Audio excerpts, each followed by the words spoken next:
March for Gaza আগামীকাল 12 April বিকাল 3 ঘটিকায় সোহরাওয়ার্দী উদ্যান সারা বাংলাদেশের সমস্ত মুসলমান যারা রয়েছেন, শুধু মুসলমান না, যারা মানবতাকে স্বীকার করেন ভিন্ন ধর্মের হলেও, এই সকলের একটি অনুষ্ঠান বাংলাদেশে একটা গণজামায়াত হতে যাচ্ছে।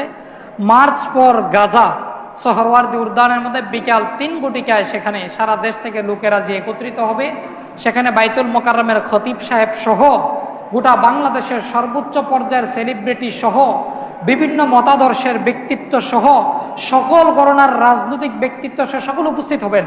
সেখানে আমি আপনাদেরকে আহ্বান করছি, আমরা যারা পারবো সেখানে অংশগ্রহণ করব। আমরা তো যুদ্ধে সরাসরি যেতে পারছি না, অন্তত গোটা পৃথিবীবাসীর চেহারা যেন আমাদের দিকে, দৃষ্টি যেন আমাদের দিকে যে আসে। ছোট্ট হলেও মুসলিম কান্ট্রি, 59টি মুসলিম রাষ্ট্রের মধ্যে আমরা ছোট একটি বাংলাদেশ, এখান থেকেও আমরা প্রতিবাদ জানাচ্ছি। কথা বুঝতেছেন? যুদ্ধের সময় হলে, সুযোগ হলে আমরা সকলের আগে রক্তে দেওয়ার জন্য প্রস্তুত। আল্লাহ কবুল করুন। জোরে বলেন আল্লাহুম্মা আমিন।